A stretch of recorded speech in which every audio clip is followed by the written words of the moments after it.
Que faire pour ne pas renoncer? Que faire quand la méditation nous résiste? Quand nous résistons à la méditation?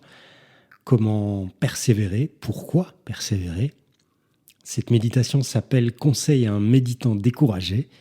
Méditation signée Ajahn Chah, d'abord traduite en anglais, puis en français par Jeanne Schütz, dont vous retrouvez également plusieurs méditations sur l'application Insight Timer sous le compte d'Ama de la Forêt. Je vous le conseille en y allant très progressivement. Méditation aujourd'hui en position assise, le dos droit, le buste relevé, position digne, mais à aucun moment n'y mettre la moindre tension. C'est de l'éveil, pas de la résistance, pas non plus une discipline sportive. Je vous dis bonne méditation pour ne pas renoncer.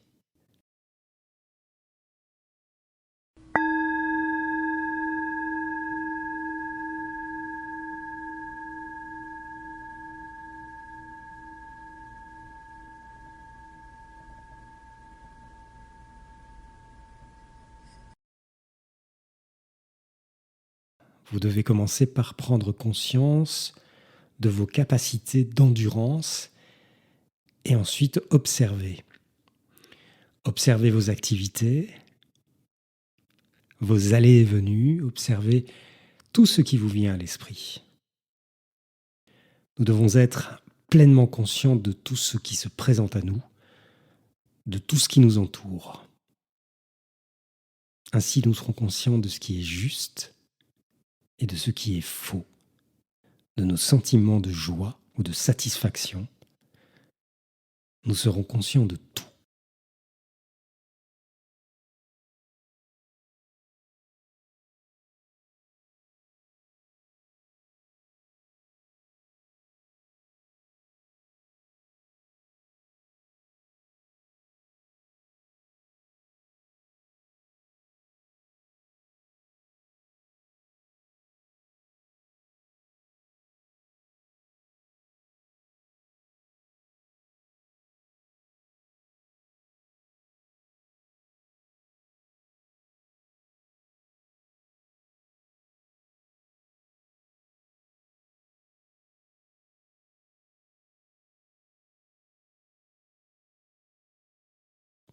Actuellement, quand notre esprit observe les choses, ce n'est pas avec une parfaite clarté.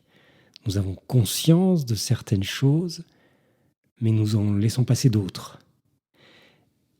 En fait, c'est comme mettre une barrière autour d'un champ ou d'une maison, mais sans clôturer complètement. Mettre une barrière signifie établir l'attention et demeurer toujours vigilant. Observons donc, sans cesse. Ajoutons plus de barrières. Fermons les portes de la distraction. Encore et encore.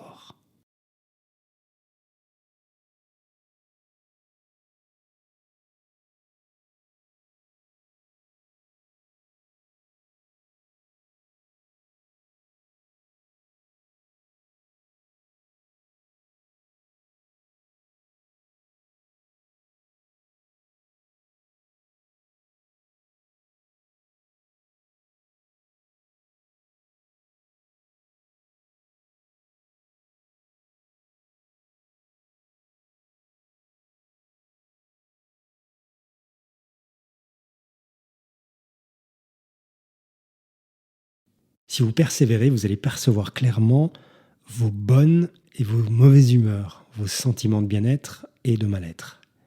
C'est en vous que vous pourrez les observer. Vos humeurs et vos préoccupations sont une chose, l'esprit en est une autre. Faites bien cette distinction.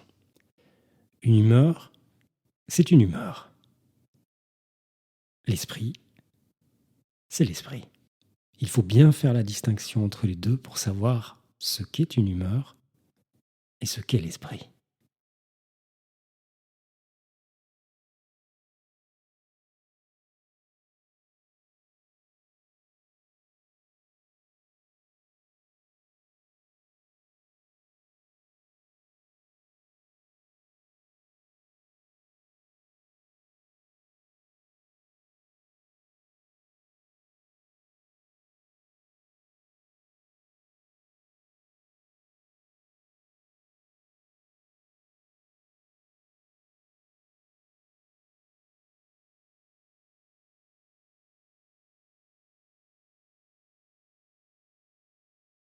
Quand nous sommes assis tranquillement, comme en ce moment, nous nous sentons bien, détendus, mais si quelqu'un venait nous insulter, nous serions aussitôt assaillis par la mauvaise humeur, puis par des pensées négatives. Nous aurions alors perdu notre point d'ancrage dans la tranquillité. L'esprit qui se laisse tromper par les humeurs qui le traversent va poursuivre les pensées qui accompagnent cette humeur. Conséquence, nous devenons esclaves de nos humeurs. Nous devons comprendre que toutes nos humeurs sont des mensonges. Elles n'ont rien de vrai. Tout ce qu'elles peuvent faire, c'est nous mentir sur tout.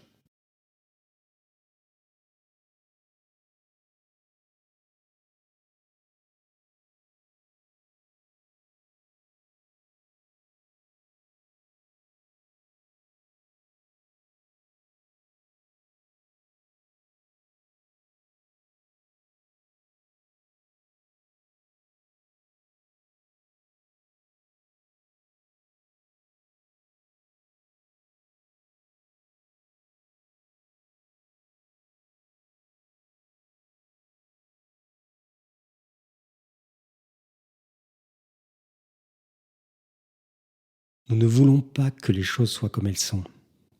Et c'est pour ça que nous sommes malheureux. Pourtant, où que vous alliez pour chercher à y échapper, elles continueront à suivre leur cours naturel. Nous devons donc comprendre que les choses sont comme elles sont, et c'est tout, c'est la vérité. La méditation, c'est l'impermanence, le non-soi. Il n'y a rien de mal à cela, les choses sont comme elles sont. Vous vous sentirez bien mieux quand vous en aurez pris conscience.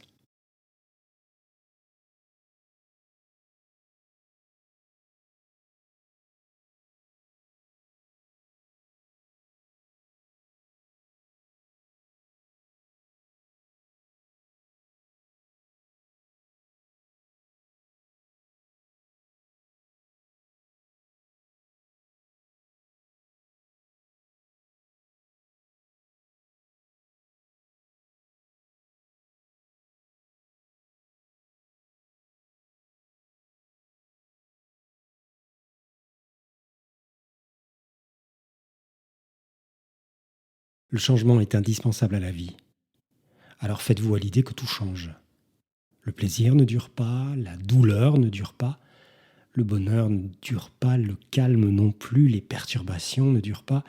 En fait, rien ne dure, rien n'est stable, rien n'est définitif.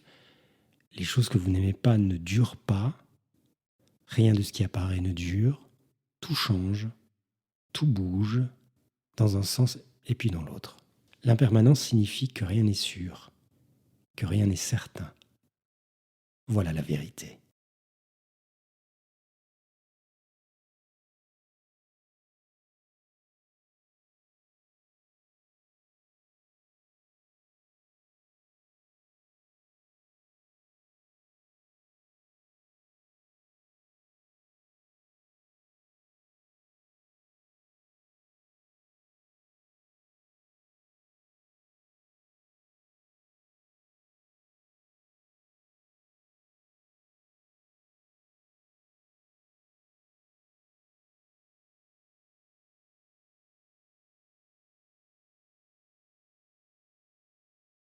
Quand vous en venez à dire c'est ainsi, c'est bien comme ça, vous y êtes. Vous avez l'attitude juste et vous vous sentez bien. Vous en avez fini avec la souffrance. Les problèmes qui vous enfermaient ou auxquels vous vous attachiez se dénouent peu à peu. Observez ce flux constant, développez cette observation et cultivez-la sans cesse. Même si l'esprit vagabonde pendant une méditation, cela n'a aucune importance. Ce n'est qu'une question de pensée. Évitez simplement de croire à la réalité de ces pensées.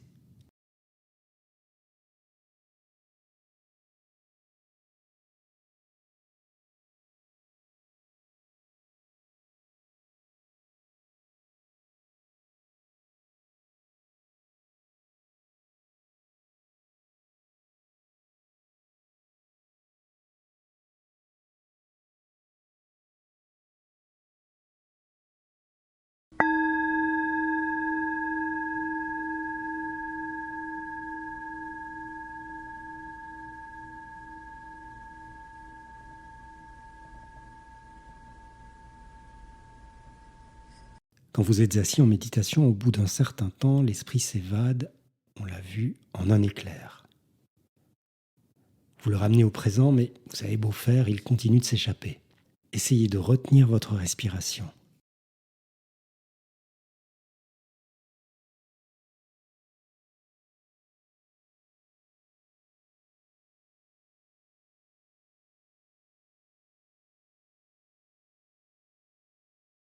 L'esprit s'en va-t-il encore? Peut-être, mais pas très loin. Il ne va pas partir maintenant, il fait des cercles autour de vous, ici même, parce qu'il a l'impression qu'il va mourir.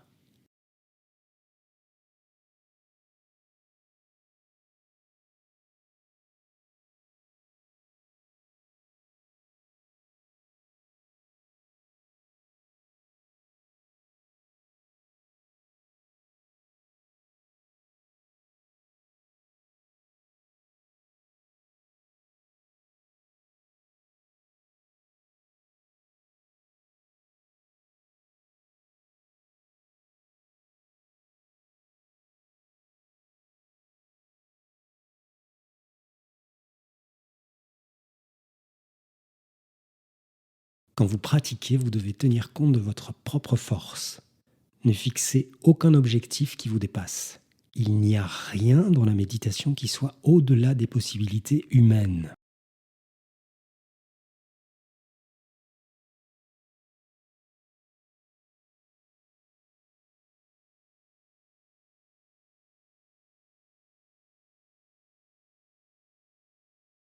N'allez pas focaliser votre attention sur des choses que vous ne pouvez pas voir, comme le paradis ou le nirvana. Là-haut dans le ciel, tout ce que nous avons besoin de connaître et de voir est ici et maintenant. Quant aux choses que l'on ne peut pas voir, inutile d'y porter toute forme d'attention. Regardons tout simplement et exclusivement le présent.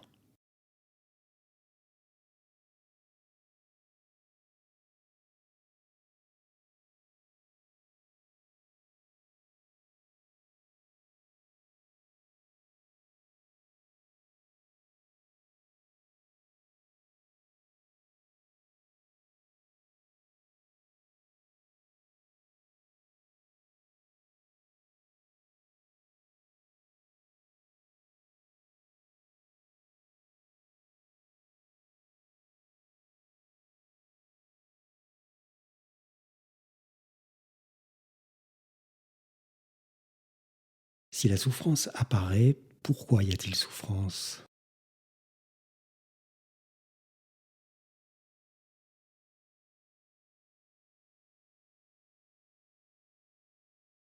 Que se passe-t-il?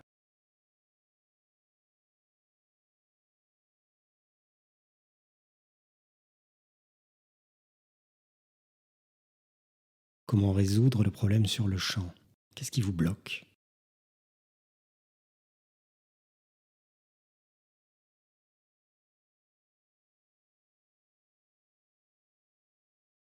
En fait, c'est l'attachement et les idées arrêtées. Inutile de regarder ailleurs, inutile de lire beaucoup de livres. Observez votre propre esprit et souriez, parce que c'est là que se trouvent les principes de base. Ainsi, vous pourrez méditer sans vous laisser piéger.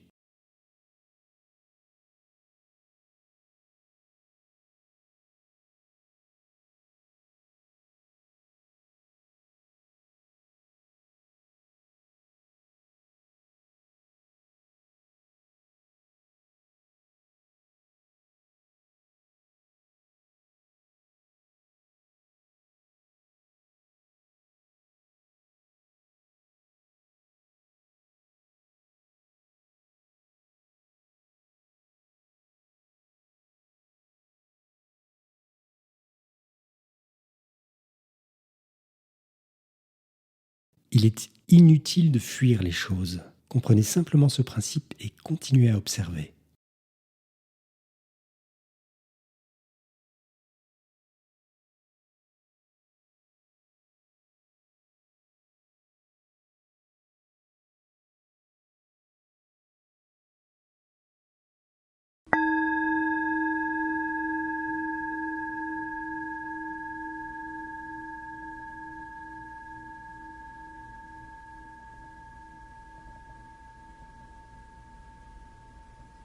Tout est là. Les choses sont simplement comme elles sont. Si nous les détestons, elles ne réagissent pas. Si nous les aimons, elles ne réagissent pas. Les choses ne font rien pour nous déranger. Et pourtant, cela nous perturbe.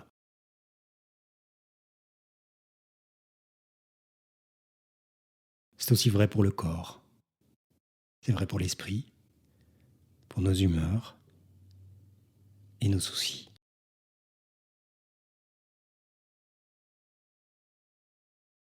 Voyez ces choses comme étant impermanentes, impersonnelles.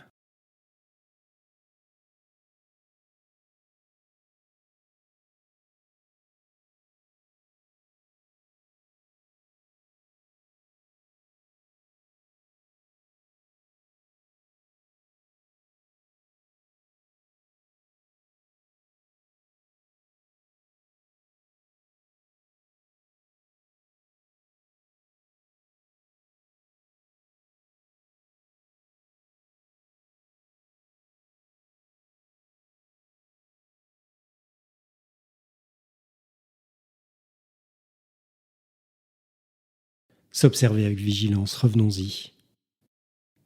Commencez par prendre conscience de nos capacités d'endurance et ensuite observer. Observer nos activités, nos allées et venues. Observer ce qui nous vient à l'esprit. Soyons pleinement conscients de tout ce qui se présente à nous, de tout ce qui nous entoure.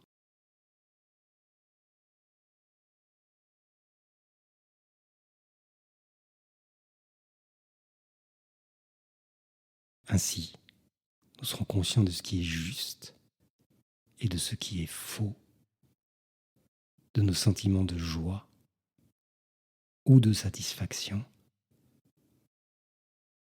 Nous serons conscients de tout.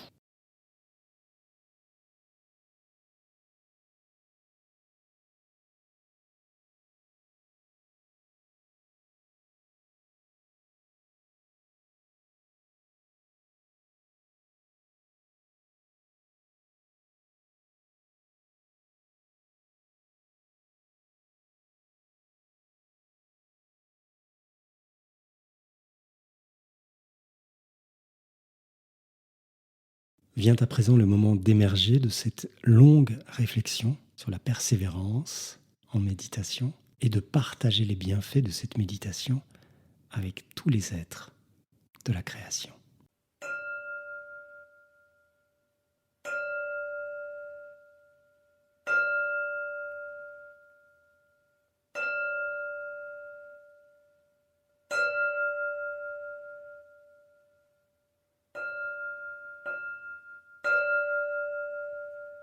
Si cette méditation vous a parlé, emporté, transporté, vous pouvez télécharger le livre électronique gratuit Conseil à un méditant découragé. Il se trouve sur le site damadelaforêt.org, une traduction en français remarquable qu'on doit à Jeanne Chute. Merci à elle d'avoir trouvé ces mots et surtout traduit ces mots de l'anglais. Merci à vous d'avoir suivi cette nouvelle méditation, très différente des autres, un peu moins axée sur la respiration et le souffle, un peu plus peut-être sur la réflexion. J'espère qu'elle a permis à certains ou certaines de se dire « je vais persévérer, je vais continuer, je n'en ai pas terminé ». Si vous avez apprécié cette méditation, vous pouvez laisser un commentaire ou la partager avec d'autres. Ça permet à d'autres tout simplement de découvrir aussi ces méditations, que ce soit sur l'application Inside Timer ou YouTube. Je vous dis à très bientôt. Merci.